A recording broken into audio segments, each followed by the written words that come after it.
what do we understand with countable and uncountable? Countable में क्या word आ रहा है?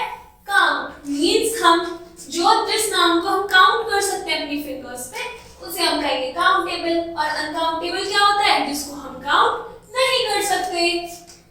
Countable nouns are those which may be counted, such as bag. We can say I have 3 bags. तो मैं एक bag को count कर सकती हूँ 1 2 3. How many bags? 3 bags. I have 3 cake, 4 cake. तो कितने केक हैं? 3 4. तो मैं क्या करती हूँ? केक को काउंट कर सकती हूँ। Table, tree, year, book, boy etcetera, ये सब क्या होते हैं? काउंटेबल नाउन्स, क्योंकि मैं इन सबको काउंट कर सकती हूँ। Uncountable nouns are those which cannot be counted, such as कुछ चीजें होती हैं जिन्हें हम काउंट नहीं कर सकते। For example, I cannot count my hair, all the hairs. I cannot, it is close to impossible, right? तो ये क्या हुआ? Uncountable. We cannot count rice. एक हम चावल को काउंट नहीं कर सकते। Milk, हम मिल्क को भी काउंट नहीं कर सकते। Sugar, health, honesty, etc. ये सब काउंट नहीं हो सकते। Uncountable nouns can be measured in different ways. ये क्या होता है? ये अलग-अलग तरीके से, इनके अलग तरीके होते हैं मेजर करने के लिए, बट वो quantity according to the quantity कि 1 2 3 में से नंबर्स में काउंट कर लूं, वो नहीं होता। सॉलिड थिंग्स जो होते हैं वो ग्राम्स एंड किलोग्राम्स में मेजर होते हैं, और लिक्विड थिंग्स लीटर में। कि if we buy 1 liter of milk, अगर हम मिल्क खरीद रहे हैं तो we will say 1 liter, 2 liter, 3 liter. We never say 1 kilo दूध, 2 किलो दूध. No, only 1 liter, 2 liter milk. And if we calculate the fruits or any solid thing, तो किसमें होती है? ग्राम्स में या kgs में. Now understand countable and uncountable noun with the help of examples. I wash my hair with soap and water. Then I use some hair oil. तो हमने यहाँ किस नाउन की बात करी है? Hair, soap, water and hair oil. Now the word is colored. Type are uncountable noun. जो words colored में है वो क्या है? Uncountable noun. We cannot count them by saying a hair, a soap, a water or a hair oil.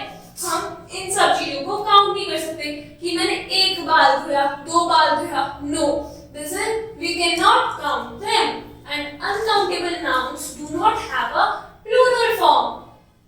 कि जो uncountable nouns होते हैं उनको हम plural form में नहीं बोलते कि हम I have hairs. We never say hairs. We say hair. Soaps, waters, hair oils. हम ये बोलते ना कि I drink 1 water. No. Or waters, 2 waters. No, we cannot count water or write s in the end of water. We can use of in phrases of quantity to show how much. For example, अगर countable nouns की बात करें तो a packet of T leaf. A packet हम बता रहे हैं कि कितनी टी लीफ है? A packet. तो हमने अ पैकेट और टी लीफ के बीच में क्या लगाया है? ऑफ. तो हम ऑफ यूज करते हैं to show the quantity how much. A kilo of onions. तो अनियन कितनी है? A kilo. तो इन दोनों को ज्वाइन कौन कर रहा है? ऑफ. अब अनकाउंटेबल की बात करें, a cup of T.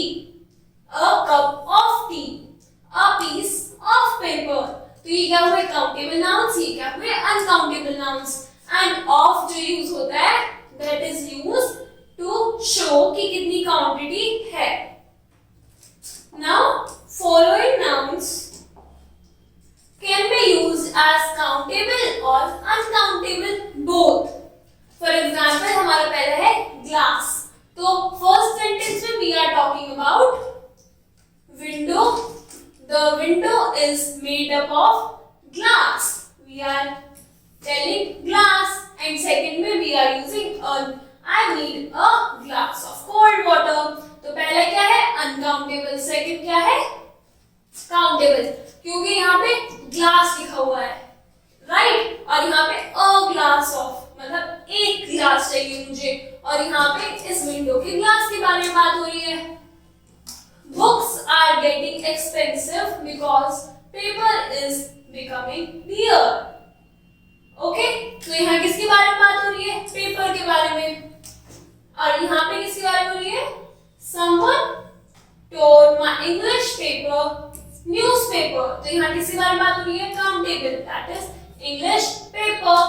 Work made me tired. Dr. Vibhashi's work are in every library books। तो यहाँ पे काउंट हम बुक को काउंट कर सकते हैं, बट टायर्डनेस को, थकान को हम काउंट नहीं कर सकते। So kids, I hope you have understand the concept of countable nouns and uncountable nouns। जिस काउंट को हम जिस नाउन को हम काउंट कर सकते हैं it is called countable, and जिस नाउन को हम काउंट नहीं कर सकते उसे हम कहते हैं अनकाउंटेबल नाउन। और now you have to complete this exercise. Thank you.